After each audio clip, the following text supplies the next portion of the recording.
You start out by putting an emollient on your finger. And you take your tool, and I'm going to show you a tool a little close up here. It's also got a beveled edge. And you basically agitate the area where that tendon goes underneath that strip, that ligamentous strip, because that's where all the problems are occurring. Now, can you hear that? You could hear the little sounds there, and what that is when the tool goes over the scar tissue adhesions that have been laid down. So if too much of that scar tissue gets laid down, it'll stick to adjacent structures and it'll actually limit your ability to move the joint. So make sure you get in there really good. Then the other technique is you keep the instrument stationary and move the tendon against it. That's called active release. So that ligament is moving in its natural movement while getting the myofascial work done on it. It's always good for restoring range of motion in any joint. Okay.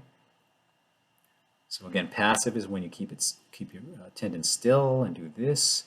Active is when you move that tendon hard and firm against that instrument. Now, after doing this for a couple of minutes, you take your red light therapy. I wrote about this before. Looks like that. And I apply it directly over affected area for a couple of minutes.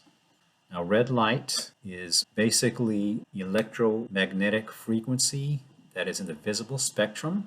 At certain frequencies, it gets absorbed by your cells. And what this does is it stimulates those little cells that are in your connective tissues. They're called fibroblasts, which are normally dormant. It kicks them into high gear, increases their metabolic rate, and as a result they start moving, migrating to the injury site and laying down these collagen and elastin strands to help repair the injury site. Tendons, ligaments, they're not very vascularized. This is why when athletes get major injuries like an Achilles tendon sprain or shoulder sprain, it knocks them out for the whole season.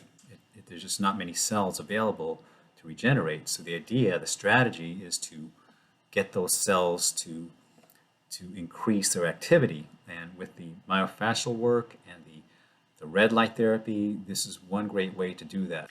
If you have a tendinopathy like trigger finger, carpal tunnel, epicondylitis, use this combination of myofascial work and red light therapy to shorten that healing time. That's it for now. Please visit my site painandinjurydoctor.com. You can click the button in the upper right corner. It'll take you there. Got free videos on how to self-rehabilitate the most common presentations of chronic and acute pain. Guys, just realize that many of these pain conditions that affect millions of people can be self-treated at home with surprisingly good results. In my platform, I show you the technique that I've discovered and developed, clinically proven, that can help you overcome even long-standing chronic pain. So that's it for now. If you have any friends that have this type of pain, any kind of pain, please share on social media. I greatly appreciate it. Till next time, take care.